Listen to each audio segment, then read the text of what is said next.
should Christians who are like Bible believing people, they go to church, they serve, they volunteer, they read the Bible, their lives is changed, they experience God, but they're like, which is not bad, right? It's good to be on guard.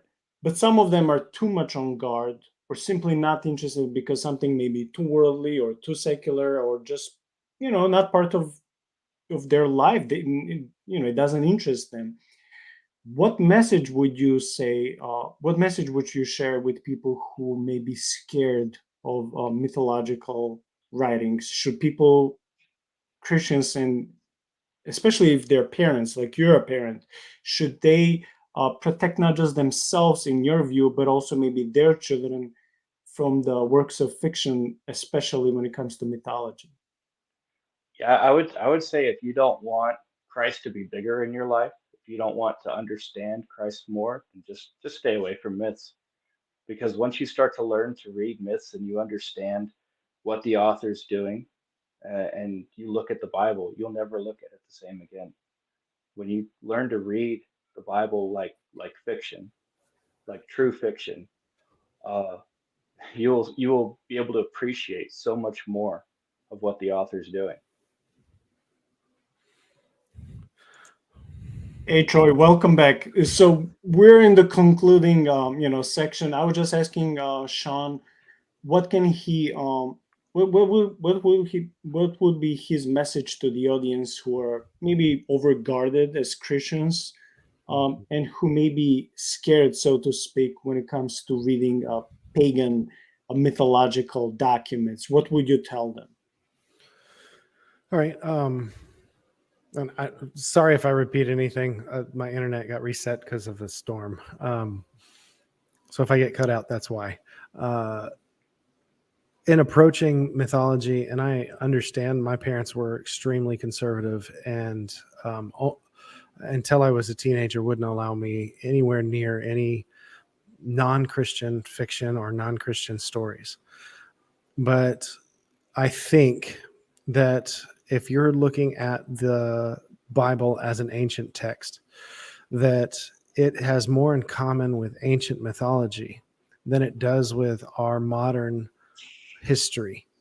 And if you want to learn how to navigate the way the Bible encodes meaning in its words, then I think mythology and the Kalevala and some of the old poetry, Homer's Iliad and the Odyssey, all of those are going to help in developing the type of mindset to approach Scripture in.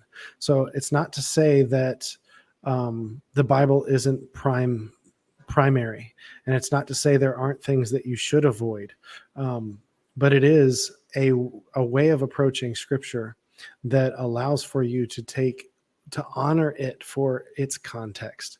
And I think that mythology has a way of hiding truth, just like Christ's parables and something that Sean mentioned earlier, that those parables are like mirrors.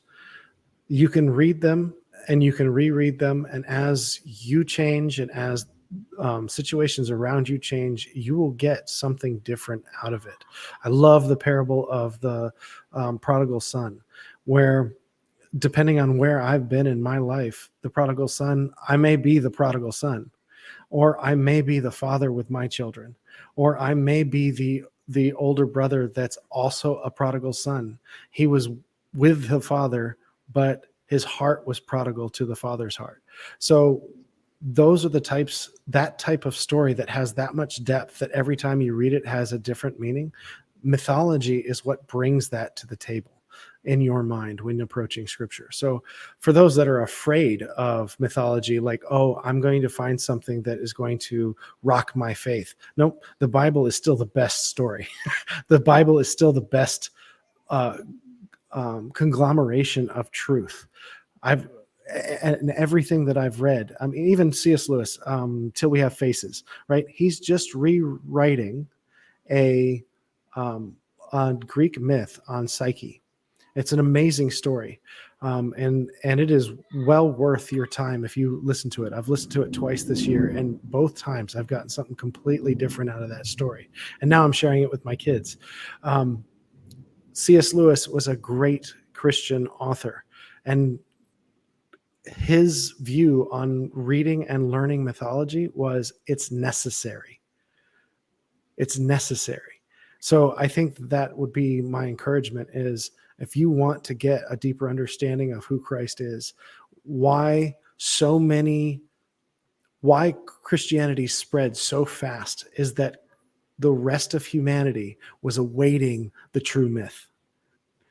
But you got to know the myths to recognize that they were pointing to him. All of them were just shadows of the real thing. And when the real thing shows up, those myths become instructive, but they aren't the truth. They're not the wholeness of truth. Christ is truth. Christ is wisdom. And so if you have wisdom in your culture, it's going to point to Christ. If you have truth in your culture, it's going to point to Christ because he is truth. He is wisdom.